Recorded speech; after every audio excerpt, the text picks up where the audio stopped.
Either we heal as a team, or we're going to crumble. Inch by inch, play by play, till we're finished. We're in hell right now, gentlemen. Believe me. And we can stay here, get the shit kicked out of us, or we can fight our way back into the light. We can climb out of hell. 1 inch at a time. You know, when you get old in life, things get taken from you. I mean, that's part of life. But you only learn that when you start losing stuff. You find out life's this game of inches. So is football. Because in either game, life or football, the margin for error is so small. I mean, 1/2 a step too late or too early, and you don't quite make it. 1/2 second too slow, too fast, you don't quite catch it. The inches we need are everywhere around us. They're in every break of the game, every minute, every second. On this team, we fight for that inch. On this team, we tear ourselves and everyone else around us to pieces for that inch. We claw our fingernails for that inch. Because we know when we add up all those inches, that's going to make the fucking difference between winning and losing. Between living and dying. I'll tell you this, in any fight, it's the guy who's willing to die who's going to win that inch. And I know if I'm going to have any life anymore, it's because I'm still willing to fight and die for that inch. Because that's what living is. There's 6 inches in front of your face. Now I can't make you do it. You got to look at the guy next to you. Look into his eyes. Now I think you're going to see a guy who will go that inch with you. You're going to see a guy who will sacrifice himself for this team because he knows when it comes down to it, you're going to do the same for him. That's a team, gentlemen. And either we heal now as a team, or we will die as individuals. Ideas are bulletproof. Welcome to the show, guys. It is September 23rd, 2011. This is Down the Rabbit Hole. I'm your host, Popeye from FederalJack.com, and we are live. As Bill O'Reilly would say, we'll do it live. Except he said it much nastier, and he was being a complete ass when he said it. Welcome to the show today, guys. Today is not one topic. Today is a multitude of topics. I'm even going to open the phones up. Not right now, but in a little while I'll open the phones up, and when I let you guys know that the call boards are open, you guys can feel free to call in, talk about what's been going on, the craziness in Denver today with this anti-terrorism drill. And this stuff, by the way, is this isn't new. These big drills where they have police departments and fire departments. You know, back in the day, they started this stuff when I was a firefighter. In the 90s, it was all started, you know, and pushed through the mutual aid terms and mutual aid agreements that police departments and fire departments had with each other. Mutual aid consists of, if I live in Smithtown, New Jersey, which is, I don't even know if that's a real city, but I'm just using this as an example. And Smithtown, it happens to be next to, we'll say Jonestown, not the not the same. Not the infamous Jonestown, which is, you know, Smith and Jones. So you have Jonestown and Smithtown. Smithtown, they have a really bad fire. They have a lumber mill in Smithtown, and their lumber mill goes up. And Smithtown can't handle the fire by themselves. They would call mutual aid in from the neighboring towns, i.e. Jonestown and whatever other towns they might have a mutual aid agreement with. Those towns would send a crew and a truck to the scene to help out. You get a couple towns to do that. The towns still have their own crews to watch their towns, but you've also now bolstered the scene. Now, they've kind of abused the hell out of that, and fast forward to what you see today with, you know, the feds and then mass casualties. But of course, the mass casualty drills aren't the same drills that they were when I was a firefighter. When I was a firefighter, it would be like a plane crash or a bus accident, something realistic. Today, it's, a shooter walks into a school and the guy happens to be the shooter's always anti-government, always believes that the government is bad in one way or another, always has the Ron Paul supporter type slant, conspiracy theorist type slant guy, and it's a mass shooter drill. And I can tell you, as a firefighter myself, looking on this stuff and looking at the juxtaposition between the two types of drills, it's really Orwellian. And I don't want to hear people tell me, well, this is post 9/11, Popeye. We had that pre 9/11 mindset. Stick that up your rectum, okay? Really, I don't want to hear that post 9/11 mindset BS crap. Knock it off. It's time to put that thinking away and realize what's going on. Post 9/11, we've become a militarized police state. We were on our way there starting in the 80s, especially with Reagan, because they ramped it up. But this is, in the past 10 years, this is just out of control. People little old ladies getting tased because the officer who's like 6'6" and she's like 5'4" and like 105 pounds because she wasn't going to take his crap and she pushed him or whatever. She's a little old lady. You don't taser her. Or today I just saw on RT, two young guys were fighting up in Canada, and who knows what the hell preceded it. I mean, the one guy the guy that got tased was the aggressive of the two, but both of them were fighting. Who the hell knows? Maybe the guy who was fighting before the camera turned on, maybe he had a justified reason to be swinging at him. Who knows? But rather than try to break it up, just run over like the cops used to, just go up and grab the guy and put him against the wall. No. Cop runs up and not even stop, get on the ground, don't move, I'm a police officer, you're under arrest. Nothing. He just runs up and tases the guy in the head. And the guy drops, he smashes into a doorway and falls down. Now, granted, he was fighting, but the protocols, the police have to identify themselves. They can't just run up on you and shoot you or tase you or kick the living crap out of you. They have to say, I'm a police officer. Otherwise, how are you supposed to know who that person is? See, if a plainclothes cop is wearing plain clothes, right, and he comes up and he accosts you and assaults you and doesn't identify himself as a police officer, you can legally kick the living crap out of him. You know how you're not supposed to hit a cop? Well, see, if the cop didn't identify himself, when they do investigations, that's usually where the cops will lie and say, oh, I identified myself, and then it comes out that the cop didn't identify himself and he gets a slap on the wrist anyway and blah, blah, blah, blah, blah.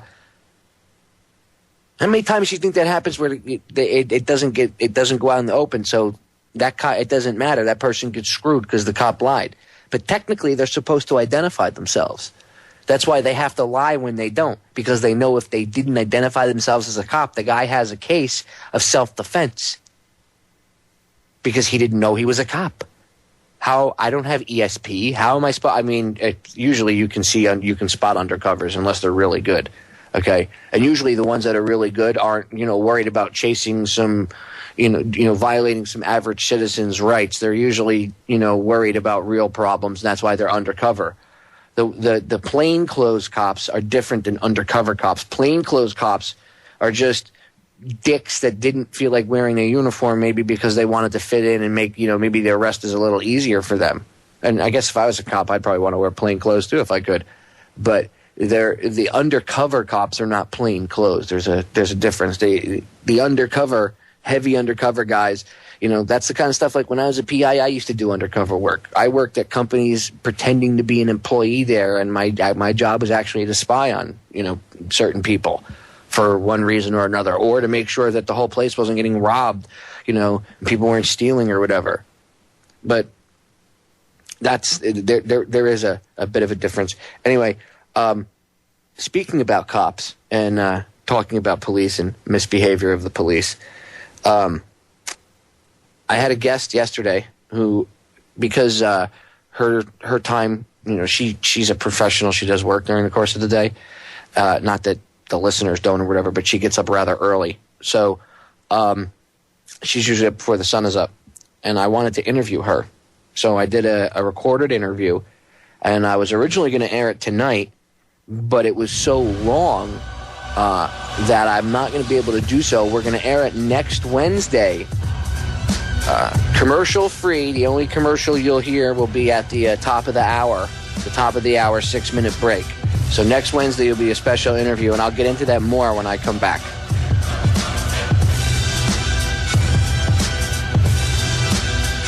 Killed my entire family, murdered and tortured, raped and pillaged. I was only 5 and I was the only surviving witness. My entire village burned to the ground. He wore a serpent in his crown. Happily committed murder with a frown. And an army of black hooded fiery skull generals and a sorcerer that could cast spells.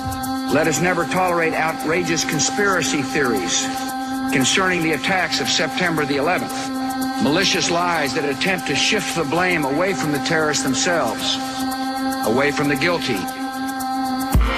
People are always asking me, yo, Gemini, what's your angle? Are you a devil or an angel?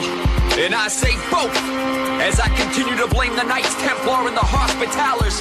The real reason New York... I do believe George was trying to tell us not to believe what the government says because, you know, them crazy, zany, wacky, outrageous conspiracy theories. You know, 19 guys outwitting NORAD and a multi-billion-dollar defense industry, plus...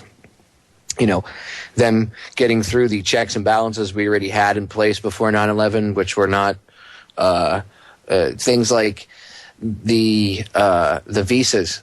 You know, I've said before, J. Michael Springman talked about the fact that he said, no, these guys shouldn't get visas, and they were given visas anyway. He said the State Department, the office he worked for in Jeddah, Saudi Arabia, in the consular section, he said it was pretty much the visas for terrorist program, he called it. Yeah, I would say it was an inside job, or at least the door was opened at the very least, which, again, you could say would be technically an inside job and a conspiracy, because that would mean that more than 2 people figured out that they had to let these guys in so they could do something bad. So, by definition, that is a conspiracy. I know people don't like to hear that, but that is the truth, and the government's own version is a crappy conspiracy theory, whereas the alternative version is a more conspiracy fact, because the story has come out because of facts. I know people, the skeptics don't want to believe that. They'd rather believe the default party line, but that's just the way it is. The truth is ugly. The truth is very ugly. On a large scale and on a small scale. The small scale version of it is like what I was talking about before we went to break. Local blogger. Her name's Stephanie. She, the listeners that go on my website, Federal Jack, they'll know, they might recognize her. She's the one that I usually publish her articles with a link back to her website it's usually local politics here in Miami. And she covers North Miami Beach, which is where she lives, and she covers the corruption and stuff that goes on there. The readers of my website probably know her because she was the one that used to talk about the corrupt Mayor Myron Rosner. Myron's the one who called the FBI on me. You all remember I went on Alex Jones's show because the Fed showed up at my door and asked me if I was an extremist group. That was good old Myron. Well, Stephanie had to deal with that kind of stuff too. He drove past her house and took photos of her house because I don't live in his city. So he had to call the feds on me because I wasn't in his jurisdiction. But, you know, the Code Enforcement Department is a part of the police department in North Miami Beach, as it is in a lot of cities that have a code enforcement division. And he would send the code enforcement people out after anybody that, you know, went against him at council meetings, wrote articles about him, whatever, his political, you know, anybody that was politically against him. And Myron didn't have a little political army behind him. Everything he did was him. He was the bully. It wasn't like he had a second in command to go do it or somebody to go do it for himself. He did everything. And now we were able to, or I should say they, with, I published, I helped bring an international spotlight to the fact and the stuff that was going on and all the facts of the case. But it was the citizens that voted him out. So he got voted out a couple months ago. Actually, I should probably say, I think it's 6 months ago now. And the new mayor and everything is left to clean up the mess, along with a couple new council members and everything.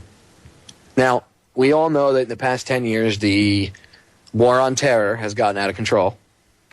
And it has become, a separate, I guess you could call it the Homeland Security industry, Homeland Security military industrial complex, and they have all these, they have these events once a year, twice a year, expos, and they show off all the new Homeland Security stuff and tanks and SWAT gear and stuff to, more stuff to injure and take down a human being. And it's become, since 9/11, it's become a complete industry unto its own. And these towns got huge. They made SWAT teams for towns that didn't really need a SWAT team. Bolstered the size of the police department. And this is happening all across the country. And North Miami Beach is no exception. And over the past 10 years, and it goes back even further than that, because the corruption, I'm sure, didn't start within the past 10 years. The amount of problems that they have goes back even further. But the corruption was ramped up within the past 10 years. And then you have the police department, well, we need this. We have to fight terrorism and possible this and that and the other thing. So it grows. Just like other city agencies do, they need to get cut down and cut back. Long story short, they're trying to fix the budget, and the police department has to take a cut. Now, the department has 117 employees, 117 officers, and they wanted to cut, I think it was originally 24 that they did the math for. And then they were able to get it down to 17. Now they're unionized, so you have the union rep and the union not willing to make concessions. If the union had made certain concessions, and if the police department had gotten rid of its SWAT crap that it doesn't really need, because do we need a SWAT team in North Miami Beach? No, we don't. Okay? The city of Miami has one, so if you really needed one, you could have their SWAT team here within 20, 30 minutes. You really don't need a SWAT team in North Miami Beach. The cops would have you believe that, but you don't. And maybe if they had sold off some of that useless crap that sits around collecting dust, these toys that they have, they could have saved these officers' jobs, but they didn't do that. They didn't make any of these concessions or offers. They wanted it their way, and their union representative screamed and yelled at the mayor unprofessionally, only because there were TV cameras there, so he made a scene. He said things on camera which were outright lies, and many people have gone and investigated it, and they're outright lies. I mean, typical union thug behavior. They were voting on they were talking about, making budget cuts, and they had all the cops show up to one meeting and line the walls of the meeting hall with their blue union shirts on and their guns. Now, citizens who have a concealed weapons permit can't carry their gun with them into the meeting hall, okay? Into the city hall. But these cops, because they're cops, they can. But why do you all need to be wearing your guns? You couldn't leave them in your cars like everybody else has to? No one in there is going to shoot anybody. If something did happen and a fight or something broke out and there was violence, there's more than enough police officers standing around that you wouldn't need to use lethal force. Wouldn't be necessary. So why does everybody in there have a gun? If the residents and nobody else is allowed to have a gun and have to go through a metal detector to get in, then how come these guys don't? How come these guys don't have to wear... These guys get to go in with their civilian clothes, a union T-shirt, and a gun. It's for intimidation. And they stood there like the blue wall of silence, and they, with their arms folded and giving people the stink eye and the mean look. We're your cops. You better pay us our bills. You better give us our money, and we're gonna get you, because that's the way we are. You see, all but two of these guys don't live inside the city limits. So do you think they really give a crap about the city or about if they scare the citizens? They don't live there. So to them, these people are scum. You should see the message boards and stuff. You guys will hear it in the interview, but I'm going to play you a quick clip when we come back, a news clip about it, and then, I'll leave it so you guys can hear the rest of the interview because Stephanie's an interesting interview, but corruption in North Miami Beach. And it's making the good cops, which I know some of the cops that they are good cops, it's making them federaljacket.com. Don't miss my show, Down the Rabbit Hole, Wednesday and Friday nights, 10 p.m. Eastern on the Orion Talk Radio Network.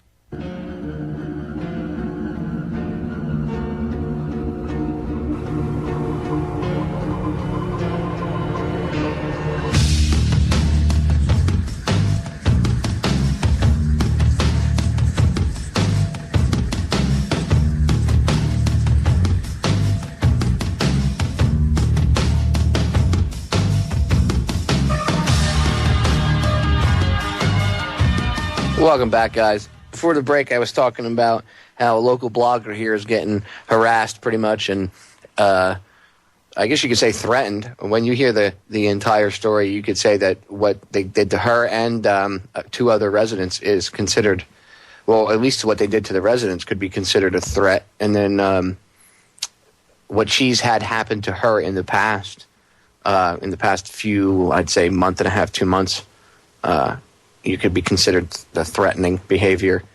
And she was somebody that she'll tell you, you'll hear in the interview, she loved the police and she never thought that this kind of stuff, would happen until it happened to her. And then it really opened her eyes. And now she's like, what are we, in a police state?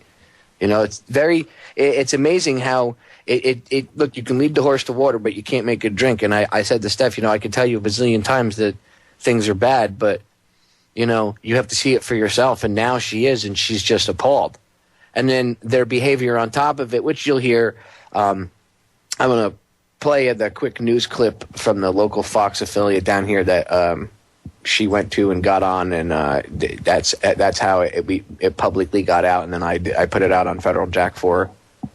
And I did my interview with her yesterday. But like I said, we're going to air that next week, Wednesday. So stay tuned next week, Wednesday. You'll hear the 2 hours, full 2 hour interview with Stephanie. And that's actually not even going to be the full thing. The interview I did with her was like 2.5 hours long.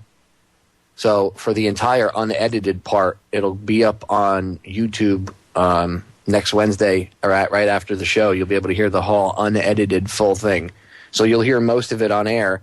And then for the complete 2.5 hour interview, you'll be able to hear it on my YouTube channel. And I'll make sure before next Wednesday, I remind everybody. Sunday and everything, I'll remind people.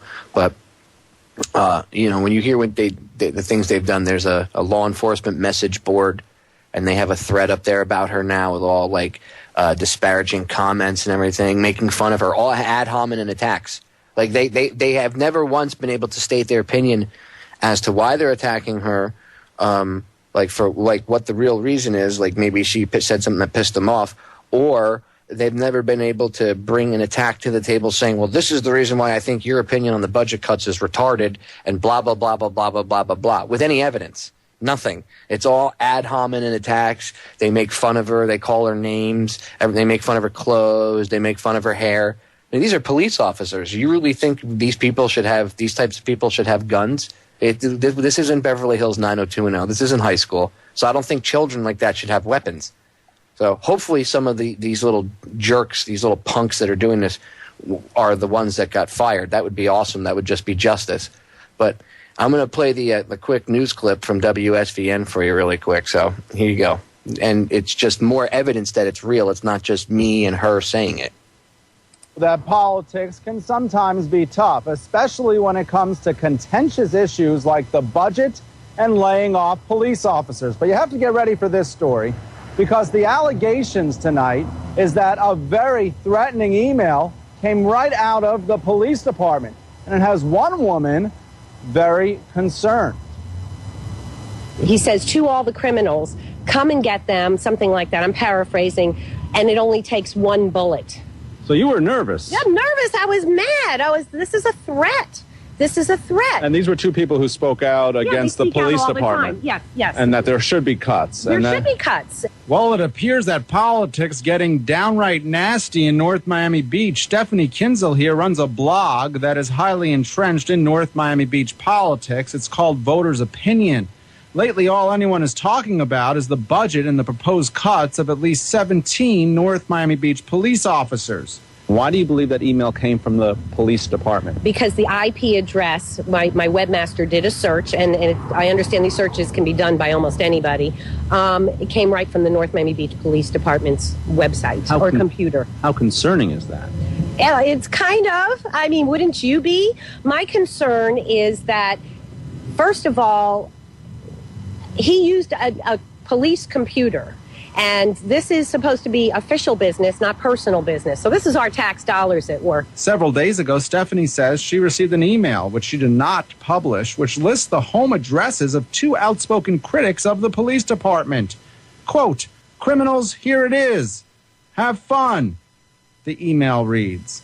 By listing home addresses, Stephanie viewed this as a threat and alerted police. We love our police department, don't get me wrong, but ever since this budget process started, they've been unbelievably childish, nasty, rude. There are not only allegations of threats, but racism. The writer of the email calling one of the residents and critics of the police department of German heritage a Nazi, and the other critic of the police department, who happens to be a Muslim, Al Jazeera. That's a hate crime. That's racist, in my opinion. Okay, so I know you're wondering, what does the police department have to say about all this? We contacted them early this morning. They tell me there is an ongoing internal affairs investigation into this very matter, and they cannot comment any further. One final note, there's another meeting tonight, another hearing. Yeah, and you know why they can't comment further? Because now it's gone up to the state attorney's office. Because it's gotten public attention. You know, now it's out in the news. Now it's got public attention. So now these guys are going to get in trouble. Well, hopefully. And look, I'm not being a jerk when I say that. I'm not trying to be an ass. But guess what? Look, you're a police officer, and you'll hear me say this in an interview with her. If you're a cop, you are held to a higher standard, and you should hold yourself to a higher standard. And the behavior of police nowadays is reprehensible. I don't care that you guys are trained that we're the enemy. You guys need to step back and look at how cops used to behave themselves and how police officers used to behave themselves, and look how you cops are behaving yourselves. Because you guys are nothing more than little brain-dead robots right now. You're not doing anything good. You're not being useful to anybody. You're killing, you're just screwing people up. Killing innocent people. Oh, and on that note, there's something else I want to play really quick. After my interview with Susan Lindauer Sunday, I threw this up on YouTube, and I added this to the full length up on our full length channel. But after my interview with her, something really bothered me about the fact that she had told me she had gotten death threats. So here, listen, I did a quick call with her. Joe, September 18, 2011. During the break, Susan Lindauer told me some disturbing info that something how she felt. And I feel it necessary and deem it important enough that I'm actually, because we didn't cover it on the show, I'm doing a quick little call addendum to the show so that you guys can hear from Susan's own mouth how she feels, and if anything happens to her, basically, it wasn't her doing it. She was, done in. Just like the D.C. madam, she said 2 weeks before her death that if she was suicided. Well, just in case anything happens to Susan, I want it on record that she didn't kill herself, hurt herself. She has no intention. She's a happy person. So, Susan, go ahead and tell the listeners what you told me. Because of my work against the Libyan rebels, all summer long I have been receiving threats at my house. And some strange things have happened. People have shown up and been hanging around outside my house. I live in suburbia, so it has been commented on by my neighbors. And I just want to say that I would never, under any circumstances, commit suicide. I do believe in God, and this is one area where I think that if I haven't had, throughout my indictment, I never wanted to kill myself. I just don't have that kind of personality. I'm a fighting person. I'm resilient. I am recovering my strength, and I have a lot of support from friends, and there is nothing that would ever compel me to commit suicide. However, I have received threats. And if you hear that I am dead, under no circumstances should anybody believe for 1 second that I would have done this to myself. I'm a great driver. I'm in great health. I have no heart condition, nothing. There is nothing, and I would never take my own life. I wanted to make sure you said that out loud so that people could hear it. And I'm going to put it on, not only am I going to make it a separate video and put it up on YouTube, I'm also going to attach, well, there you go. You don't have to listen to the rest of my rhetoric, me babbling. If you want to listen to it, you can go on YouTube. But you just heard Susan Lindauer say on air that she would never kill herself. It's already on YouTube. The article went viral. It's been on YouTube since last Sunday night. But Wednesday, I got sidetracked and I wanted to play the beginning, and I had forgotten about it. So before I forgot about it again, I wanted to play it on air. So it was broadcast on air. So you just heard Susan Lindauer say on air, she will never, ever kill herself. Remember that. We're going to break. We'll be right back.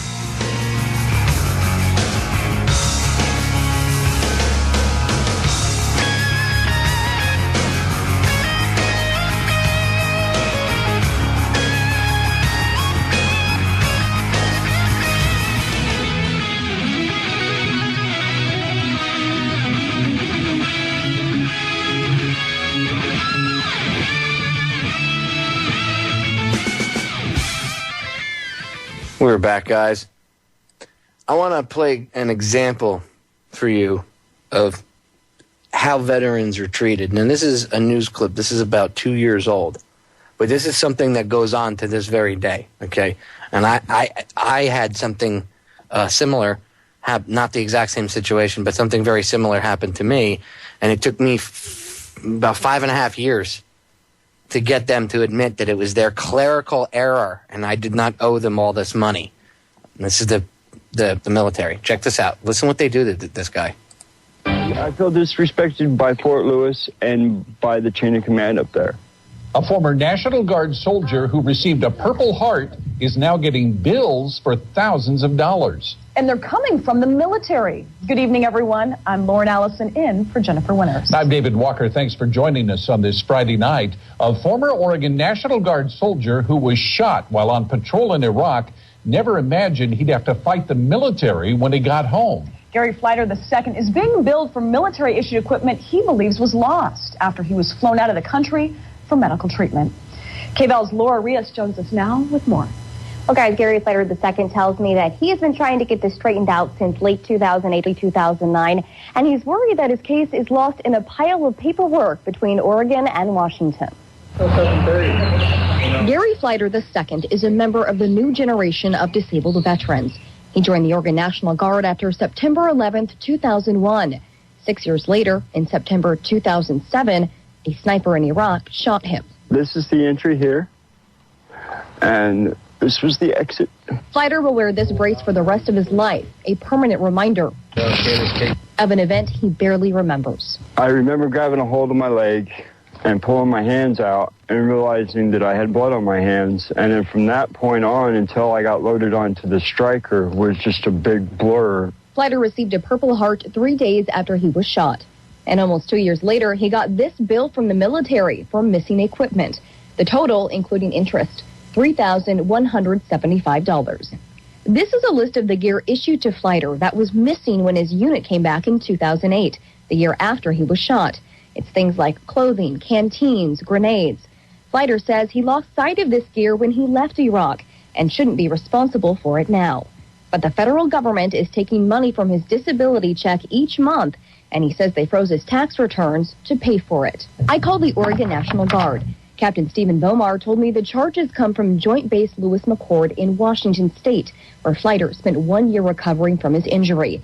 He says it is customary for soldiers in similar situations to be billed for missing equipment.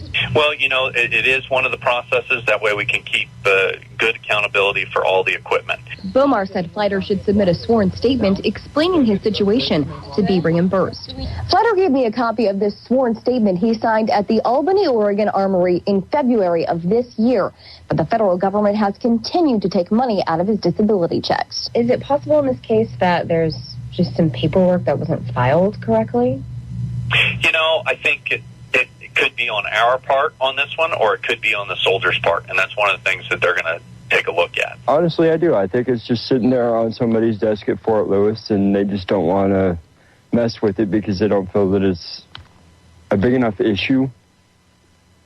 To them, it's a stack of papers, but to you, it's... To me, it's my livelihood. Flighter is frustrated with it all. He just wants to focus on his upcoming 9th leg surgery and adjusting to life after war. A car going down the road backfiring, it sends me back into those flashbacks of being over there. But I deal with it because I know it's part of my life that's never going to leave.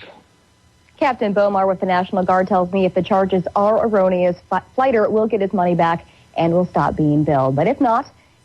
that captain from the National Guard should have his head smacked around a little bit. I mean, somebody should walk up and smack him in the side of the head once or twice and tell him to wake the hell up and stop it. He knows he's lying, sack of crap. That's how we keep accountability. That's how you keep accountability? You lose soldiers. Missing in action. Don't know where they are. But you want to keep accountability for a freaking canteen and a grenade. This is the kind of stuff that really pisses me off, and it strikes a nerve with me. Jerk-offs. Bill the guy. You should see the poor guy. Skinny-ass leg. He's got to wear a brace for the rest of his life. I wear a brace on my knee and on my ankle, so I know what it's like to have to wear a brace. Let me tell you something. These people are scumbags. Ruthless. Ruthless. Just gets me fired up. Oh, I swear to God, it just gets me so fired up. I want to yell. I don't know if you guys have ever heard of Dahlia Wasfi. She's a former doctor of Iraqi heritage, although she grew up here in the States and doesn't speak a lick of Arabic, as far as I remember her saying. But she's a peace activist, an anti-war activist.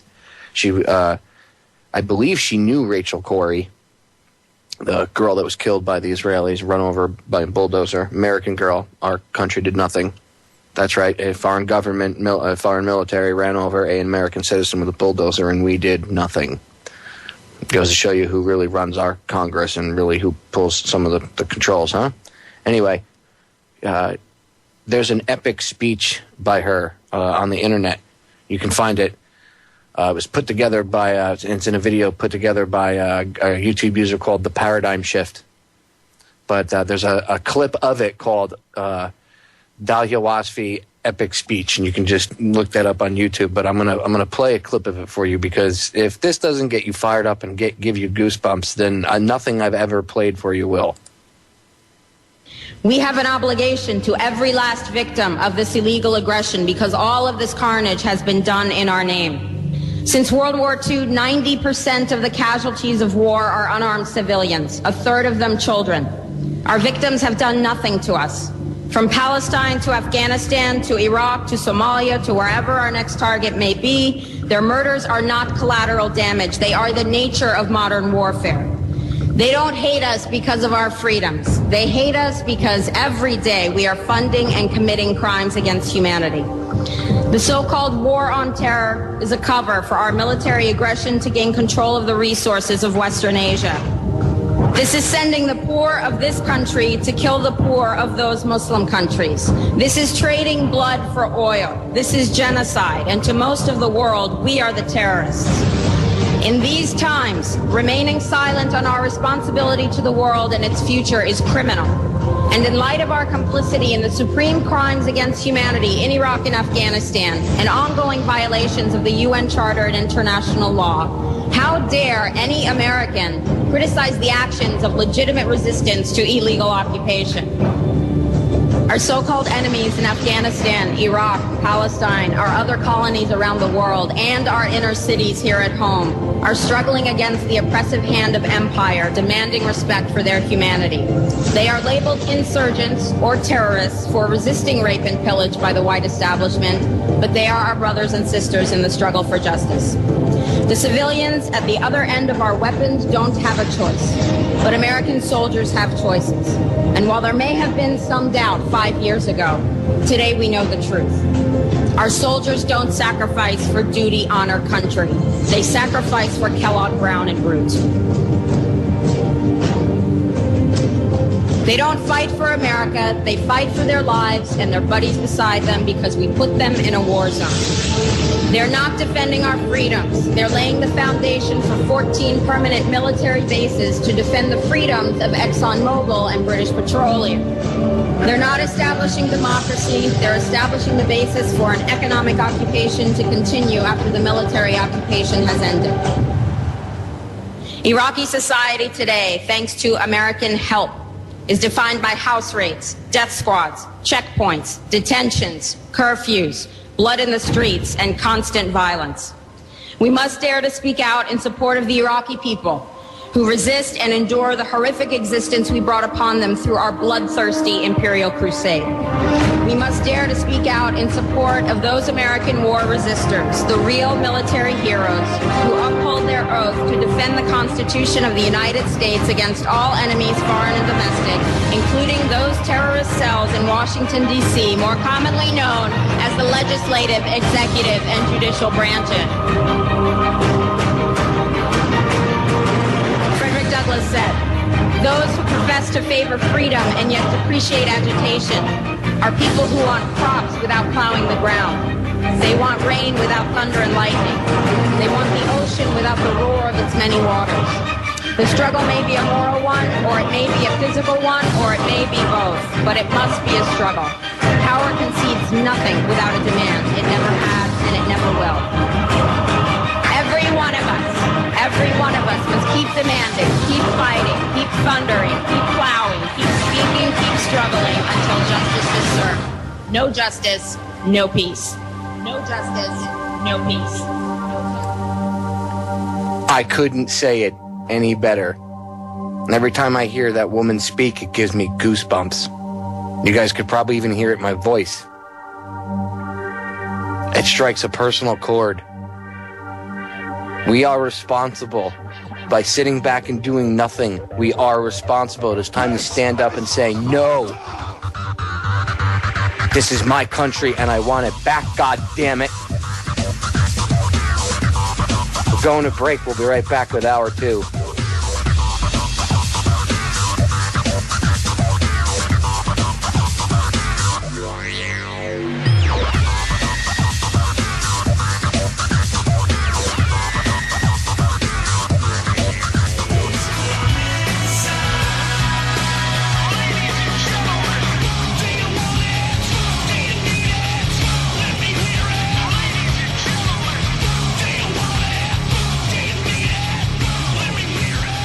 Well, welcome back, guys. I got something special for you.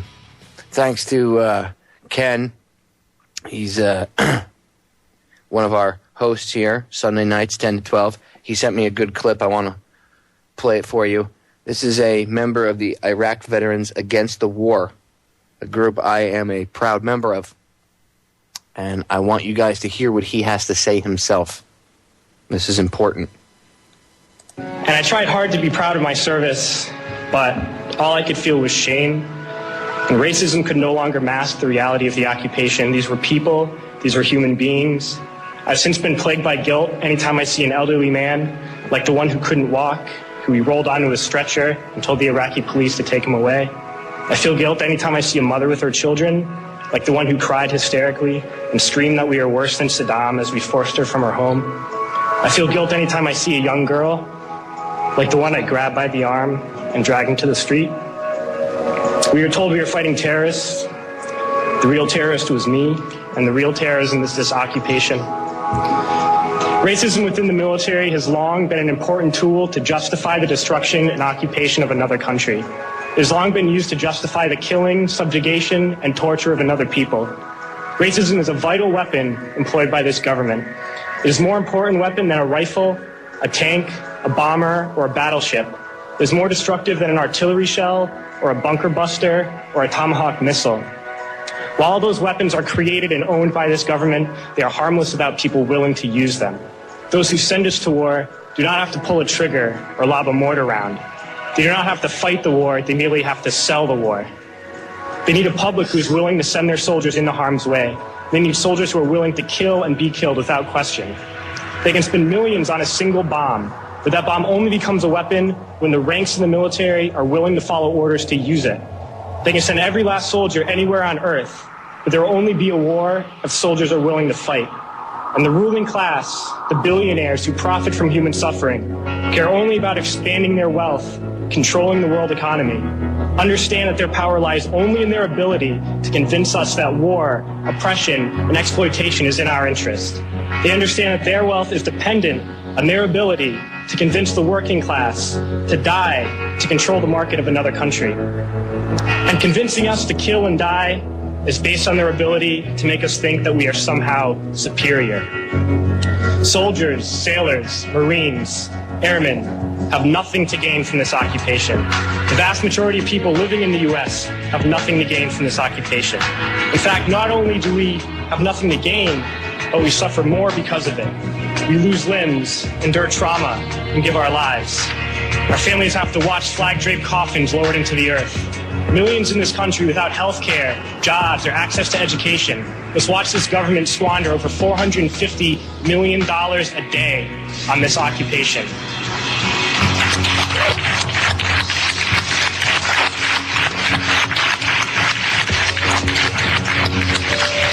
Poor and working people in this country are sent to kill poor and working people in another country to make the rich richer.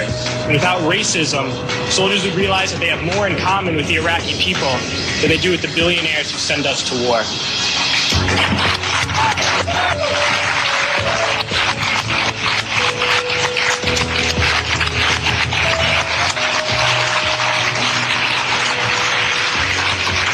There's more. I threw families onto the street in Iraq, only to come home and find families thrown onto the street in this country, in this tragic and unnecessary foreclosure crisis. We need to wake up and realize that our real enemies are not in some distant land. They're not people whose names we don't know and cultures we don't understand. The enemy is people we know very well and people we can identify. The enemy is a system that wages war when it's profitable. The enemy is the CEOs who lay us off from our jobs when it's profitable. It's the insurance companies who deny us health care when it's profitable. It's the banks who take away our homes when it's profitable. Our enemy is not 5,000 miles away. They are right here at home. If we organize and fight with our sisters and brothers, we can stop this war, we can stop this government, and we can create a better world. I couldn't have said it better myself. I suggest you guys go check out IVAW, Iraq Veterans Against the War. Give these guys as much support as you can because they are helping war resistors all over. You have no idea how many people joined the military in the past 10 years and how many people have said enough is enough and they've taken off. And they have to go to other countries and hide because the government, if they come back here, they'll go to jail and be locked up. They'll be considered traitors for going AWOL and leaving during a time of war, which, according to the Uniform Code of Military Justice, I had to spit that one out. It's a tongue twister. The Uniform Code of Military Justice. During a time of war, desertion is punishable by death. Now, I'm not saying they would execute these guys, but the point is they would put them away for life and, in prison, and their life would not be treated well. Obviously, their guards would be constantly reminded that these guys were scum and everything else, and to be treated as scum, and they were deserters and would leave you behind and everything else. That's the kind of crap they do, okay? That's how they get troops to go into a foreign land and hate other people there. They call them Hajis. They give them little crappy nicknames, so it dehumanizes them. just like the term truther or birther or whatever. And, they add the term to the end of it. It's to give it not only a negative aspect, but it's to dehumanize the whole idea of it. If you hear in the news, like if the liberals heard in the news, 5 birthers got hit by a car while standing out, giving out, protesting on the corner about his birth certificate, they would say, oh, that's horrible that people got killed, but hey, those birthers are idiots. They shouldn't have been standing out there. So you see how they would, as opposed to if it was 5 people standing on the corner, doing anything else, or even if they were saying something that they liked. It's the negative is added to it to dehumanize it, to help you, well, without you even realizing it, to make it easier for you to hate and be prejudiced. That's what it's for. It's so that when you get a young 18-year-old kid fresh out of boot camp and he's ready to kill, and I can tell you, as I'm sure any veteran can tell you, when you come out of boot camp, you're ready to bite bullets out of the air. I mean, you're ready to literally go, you want to be special forces. You want to kill every enemy of the country. And depending on what flavor of the week your enemy was, okay, some guys it was Charlie, it was the VC. My generation was Al-Qaeda and the Taliban and the terrorists, the blanket terminology. World War II, it was the fascists, the Nazis, the Japs, depending on what part of the world you were attacking, whether you were in the Pacific or over in Europe. It's always somebody. The first Gulf War, it was the Iraqis, and again, they were Middle Eastern people. So you heard the term, you heard all the disparaging terms. I don't think I have to repeat them. I think everybody knows what they are. Okay, Jimmy would probably get hate mail if I started repeating them, so I'll save him the headache of doing that on air, but I think everybody knows what I'm talking about. The lighter ones are things like camel jockey and things like that. It only gets worse, okay? Why do you think that stuff is injected into culture and pushed so hard? Why do you think drill instructors say that to their recruits? Why do you think that when you're out in the desert, whether it's a squad, a platoon, the battalion, that mentality is pushed down from the higher ups, down the chain of command? Why do you think that is? It's so that it makes it easier for those guys to kill and take a life, because those people aren't human. They're subhuman. And these people get used like that. You have to take a step back and look at the bigger picture and understand that there's somebody that understood things enough to know how to socially engineer that. Think about that while we're at break. That's where I'm at. I'm 20 steps back. I'm next to the guy. I'm seeing things from his perspective.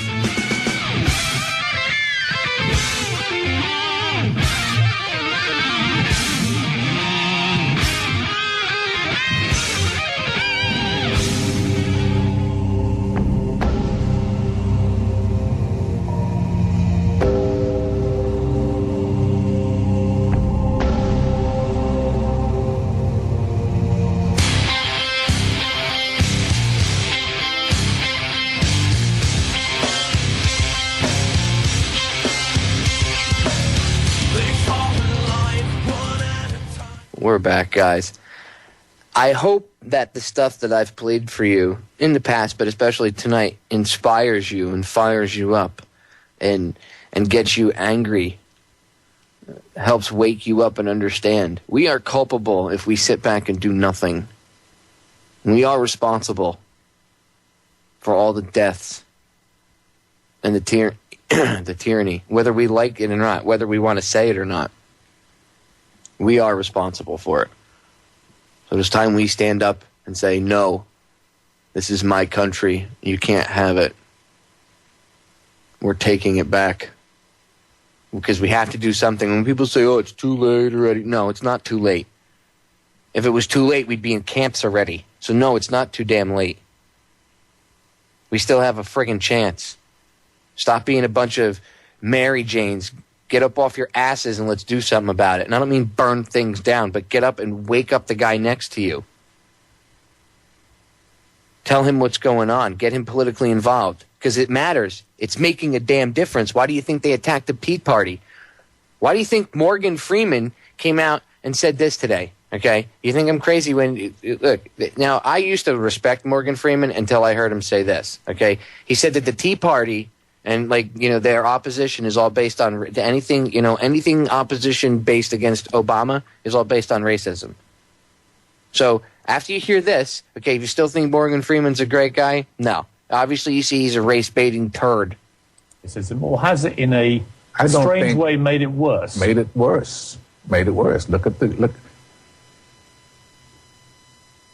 Tea Partiers who are controlling the Republican Party stated, and what's this guy's name? Mitch O'Connell. Is that his name, O'Connell? Yeah. Mitch McConnell, yeah. Mitch McConnell. Their stated policy. I got to pause it for a second. Like Mitch McConnell, like anybody in the United States, any resident actually agrees with that scumbag. Him, Michelle Bachmann, they don't represent the Tea Party. They hijacked it, okay? But see, with these people like him, like this schmuck, okay, Morgan Freeman here, when they attack the Tea Party, they're also attacking the people in the country. And they put you in the same basket as people like Mitch McConnell, Mitch McConnell could care less about the average person. He's just a piece of crap that jumped on a bandwagon when he could. Publicly stated is to do whatever it takes to see to it that Obama only serves one term. What is that? What underlines that? Screw the country. We're going to do whatever we do to get this black man. We're going to do whatever we can to get this black man out of here. But is that necessarily a racist thing? It is a racist thing. Is it not just Republicans? Wouldn't they say that about any Democrat? No, because they would have gotten rid of Bill Clinton if they could have. But they tried. They did try, but still. Your argument just got refuted, but still. Obama either. I think they're shooting themselves in the head. Yeah, okay. Does it unnerve you that the Tea Party are gaining such traction? Yes.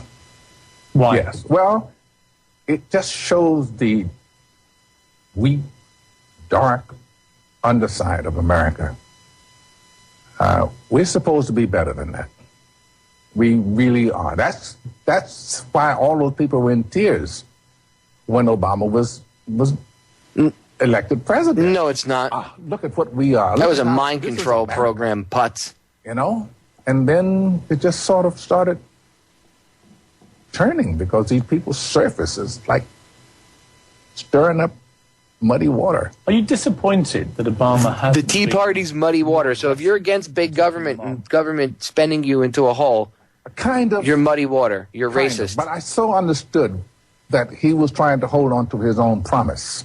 See how he defends Obama? He'd be different to that kind of He would be president of all the people. He would. He's president of all the people.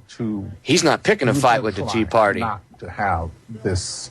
Wouldn't most Americans now, certainly a majority in my view, love him just to stick a metaphorical bloody nose on his opponents? I think now you do. Now, because now you see how hard he's tried and how hard they have fought against him. Yes, that's what we all want to see. We want him to, and he's going to do it.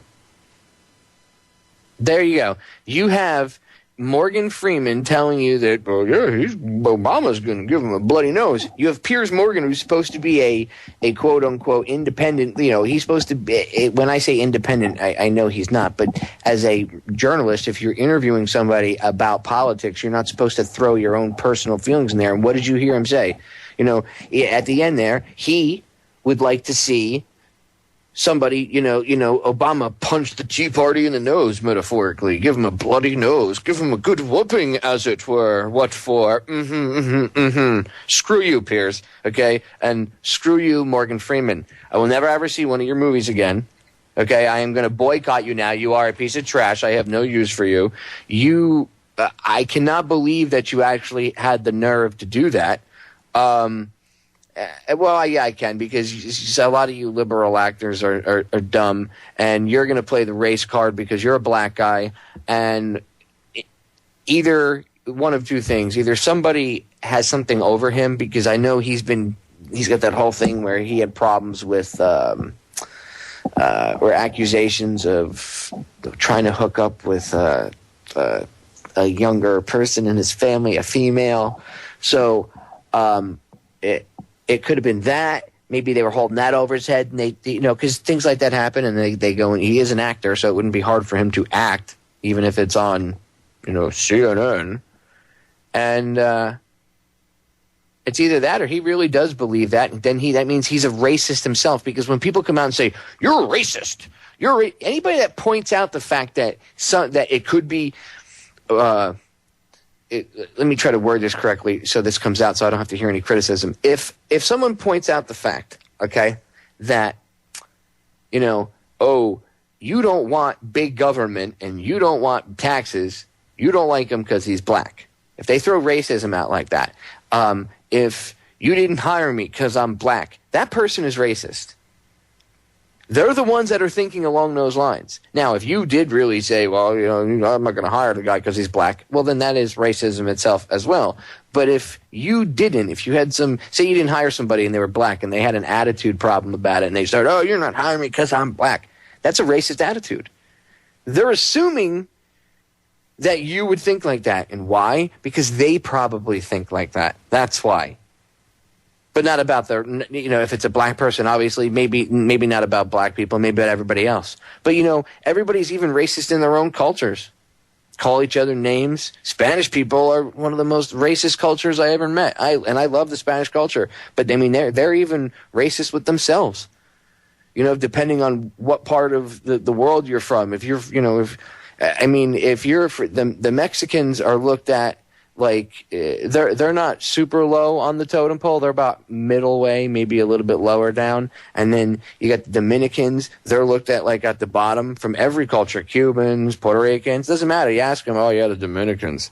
That's, and I don't know. I don't know if that's true or not. I don't have any personal experience with that. So and to me, that's still, looking at people like that, that's very narrow-minded. And I would like to at least, I'd like to put myself above that because I try not to think like that.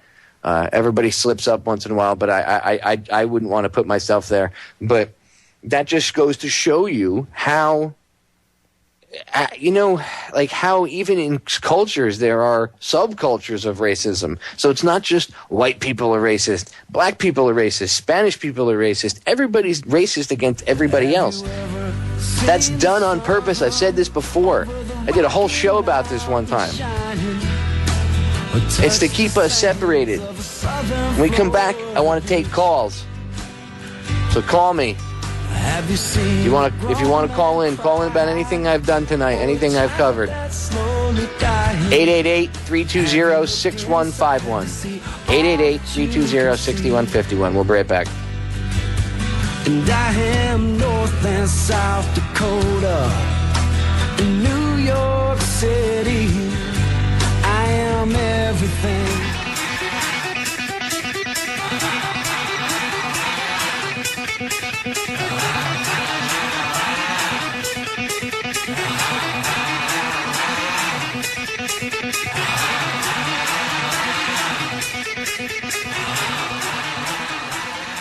I love me some AC/DC. It gets me fired up.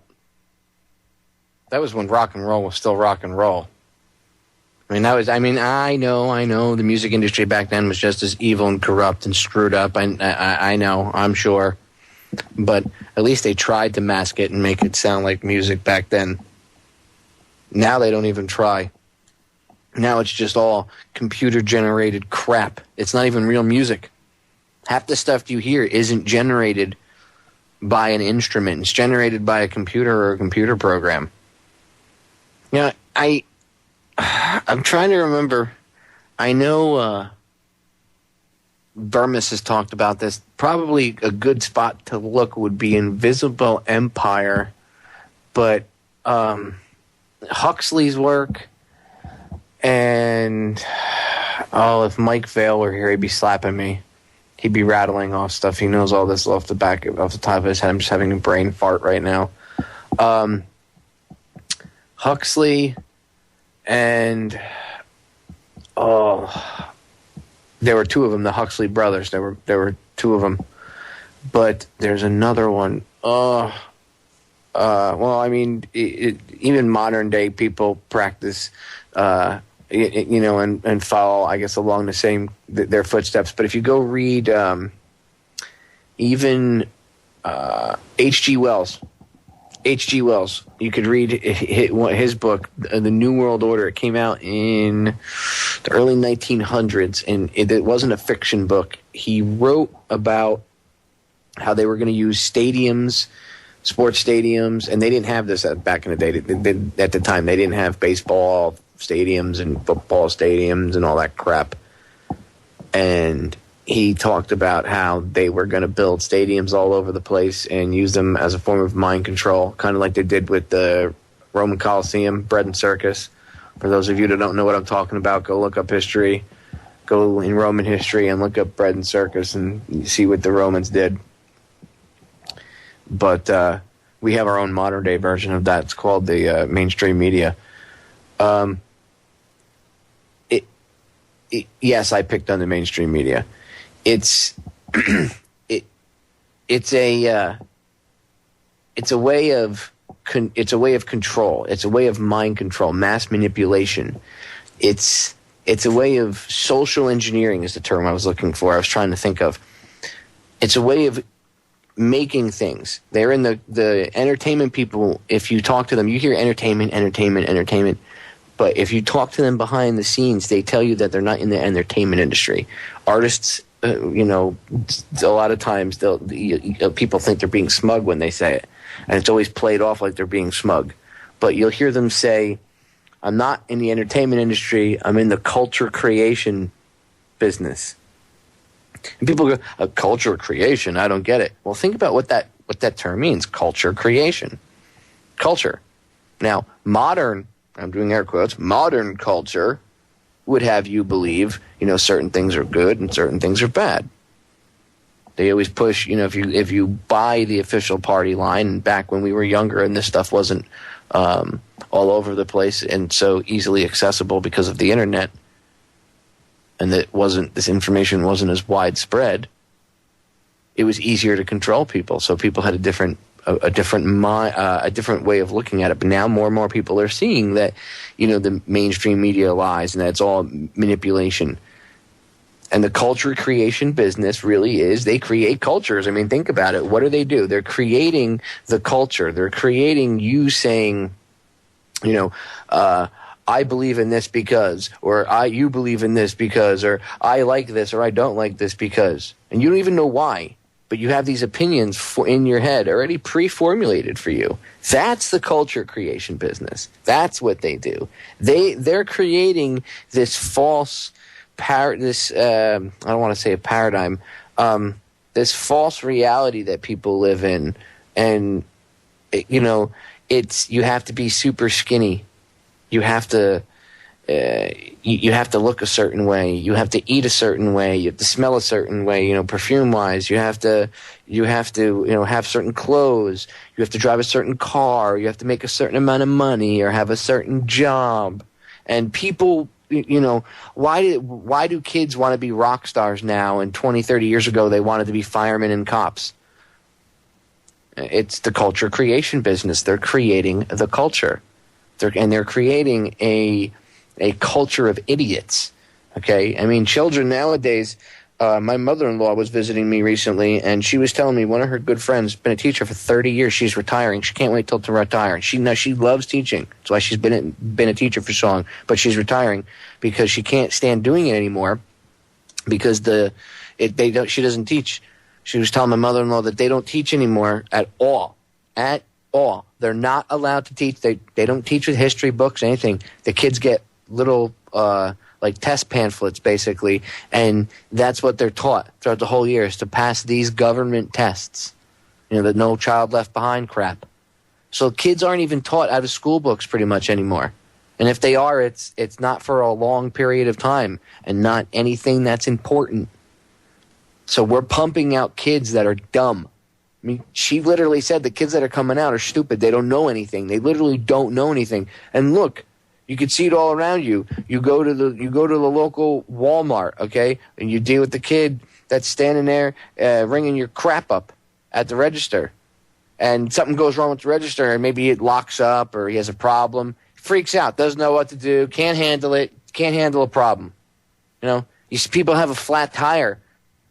You know, you see these young kids, they get a flat tire. They don't know, oh, my God, I have a flat. And they're calling everybody on their cell phone, Mom, Dad, what do I do? Oh, my God, I have a flat tire. What do I do? You change the goddamn tire. That's what you do. Well, I don't know how to. Well, most cars have instructions on how to change your tire with them. It's in the owner's manual. And usually in SUVs, where in the back where they have the jacks and stuff, there's an instruction manual in there too. Genius. Well, I didn't know that. Well, of course you didn't know that because you didn't bother to look. You didn't bother to pull your head out of your ass for more than 2 seconds to pay attention. That's the problem with this country. That's why it's so hard to wake people up. People say, oh, we're never going to wake everybody up. Oh, brain dead. Well, maybe if we help them pull their heads out of their asses, we'll be all right, okay? And you can't help everybody. You're not going to win everybody over. You're not going to wake everybody up. But it's better than doing nothing. I can't stand having my collective reality because it's all of us together creating this crap, this movie that we call life, okay? And I'm tired of other people's stupidity affecting my reality. People need to wake up. Not everybody has to do the same stuff. If you can't afford to get out in the streets, send email links, go to websites, go to my site, go to the Intel Hub, go to Bob Tuskin's site. Send links to all of our radio shows. Listen to our radio shows. Spread the news about Orion. Spread the news about Oracle. Spread the news about, Federal Jack, my websites. Talk about Jimmy X's show. Spread the news. Hey, I heard this show. This guy was great. Even if you didn't think any of us were great, you just thought we were moderately okay. Spread the news. People need to hear what we have to say because all they hear right now is the mainstream media, blah, blah, blah, blah, blah, blah, blah, blah. And then you get people like Rush Limbaugh, who I'd like to kick him in the teeth, okay? Savage is, he's a little bit awake, but he's still, I can't stand Beck. The only thing I get Hannity and Limbaugh down here where I am in Florida. 610 WIOD. Ugh. AM radio down here. We don't have any interesting talk shows. Thank God we have people that people that have hooked up the internet for us so we can we can listen to on our phones and stuff like that. Otherwise, I'd go crazy because down here we have Rush and Sean Hannity, and I would like to shoot myself. Hold on, we got a caller coming in, guys. Hold on 1 second. I'm going to add him to the call here. Caller, you're live. You there, caller? Hello. Hello? Hello? Hey, you're live. Oh, Dad? Is this Dad? Have you ever seen the sun? Yeah, I got a flat tire, Dad. Dad? Yeah, there you go. Touch the sands of a southern Always an idiot. Never fails. We're going to break, guys. We'll be right back. Or a child that's slowly dying. Have you looked inside to see all that you can see? And I am North and South Dakota, in New York City, I am everything. We've got the right to choose it. There ain't no way we'll lose it. President John F. Kennedy. Ladies and gentlemen, the very word secrecy is repugnant in a free and open society. And we are, as a people, inherently and historically opposed to secret societies, to secret oaths, and to secret proceedings. We decided long ago that the dangers of excessive and unwarranted concealment of pertinent facts far outweighed the dangers which are cited to justify it. Even today, there is little value in opposing the threat of a closed society by imitating its arbitrary restrictions. Even today, there is little value in ensuring the survival of our nation if our traditions do not survive with it. And there is very grave danger that an announced need for increased security will be seized upon by those anxious to expand its meaning to the very limits of official censorship and concealment. That I do not intend to permit to the extent that it's in my control. And no official of my administration, whether his rank is high or low, civilian or military, should interpret my words here tonight as an excuse to censor the news, to stifle dissent, to cover up our mistakes, or to withhold from the press and the public the facts they deserve to know. For we are opposed around the world by a monolithic and ruthless conspiracy that relies primarily on covert means for expanding its sphere of influence, on infiltration instead of invasion, on subversion instead of elections, on intimidation instead of free choice, on guerrillas by night instead of armies by day. It is a system which has conscripted vast human and material resources into the building of a tightly knit, highly efficient machine that combines military, diplomatic, intelligence, economic, scientific, and political operations.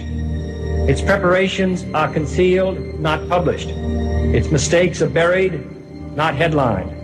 Its dissenters are silenced, not praised.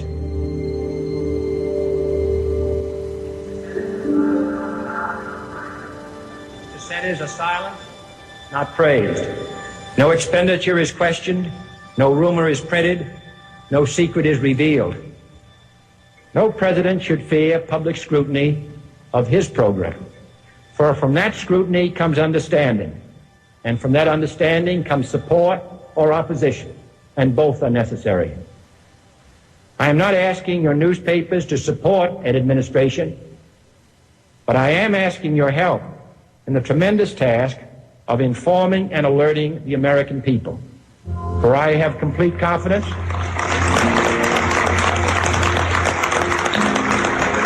in the response and dedication of our citizens whenever they are fully informed. I not only could not stifle controversy among your readers, I welcome it. This administration intends to be candid about its errors. For as a wise man once said, an error doesn't become a mistake until you refuse to correct it. We intend to accept full responsibility for our errors, and we expect you to point them out when we miss them. Without debate, without criticism, no administration and no country can succeed, and no republic can survive. That is why the Athenian lawmaker Solon decreed it a crime for any citizen to shrink from controversy. And that is why our press was protected by the First Amendment, the only business in America specifically protected by the Constitution, not primarily to amuse and entertain, not to emphasize the trivial and the sentimental, not to simply give the public what it wants, but to inform, to arouse, to reflect, to state our dangers and our opportunities, to indicate our crises and our choices, to lead, mold, educate, and sometimes even anger public opinion. This means greater coverage and analysis of international news, for it is no longer far away and foreign, but close at hand and local. It means greater attention to improved understanding of the news, as well as improved transmission. And it means, finally, that government at all levels must meet its obligation to provide you with the fullest possible information outside the narrowest limits of national security. And so it is to the printing press, to the recorder of man's deeds, the keeper of his conscience, the courier of his news, that we look for strength and assistance, confident that with your help, man will be what he was born to be, free and independent. That's right. That's why all of us do what we do in the alternative media, or at least some of us do. Some people do it for fame, I guess. I don't understand that, but whatever, to each their own.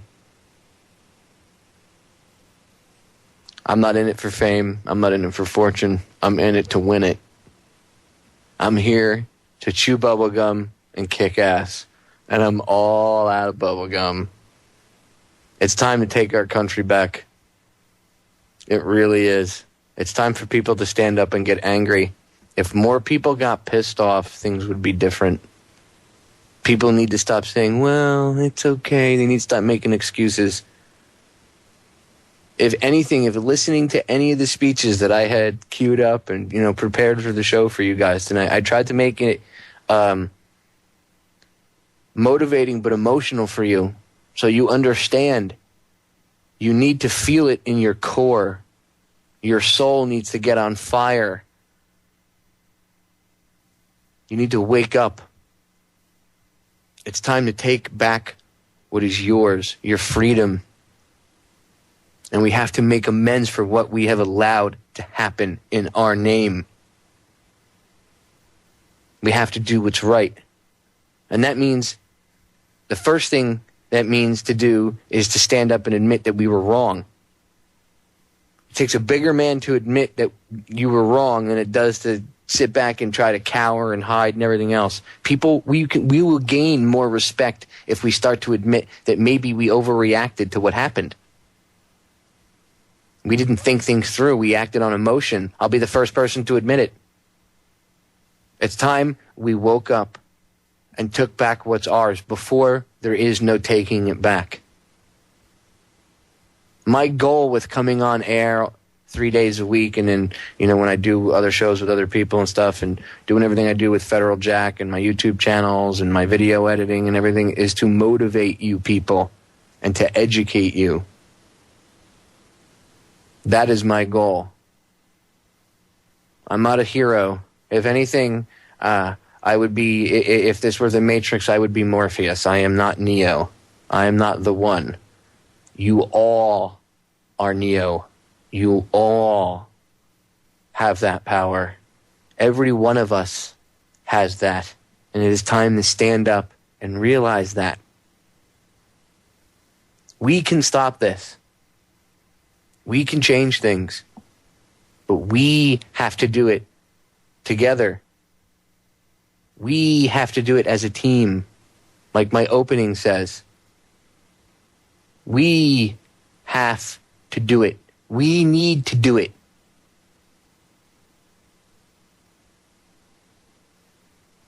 You hear my opening every time. You know why I edited the speech as I did, and I asked Payday Monsanto to put in the effects and stuff for me. And yes, that's who did. That's who. The original speech was just the speech, and Payday did all the effects and stuff for me. Payday's a good friend of mine. And why did I ask him to do that? Because I wanted to motivate people. I wanted people to hear it and get pissed off and get angry and say, I'm not going to take it anymore. I want you to stick your head out the window. And I want you to scream, I'm done. No. No, I will not comply. No, I will not stand idly by while you kill innocent children with bombs and call them terrorists. No, I won't let you do that in my name. I won't let you kill and rape and pillage in my name and say it's okay. No. You have to get angry. You have to get mad. Sitting back on your ass is not going to solve anything. We have to make a difference. You have to wake people up. You have to sit down. You have to show people the truth, whether they want to hear it or not. Going to the doctor, nobody likes to get a bad diagnosis from a doctor. Well, you have a bad infection. Well, okay, we have this huge, massive infection. The doctor told us what's up.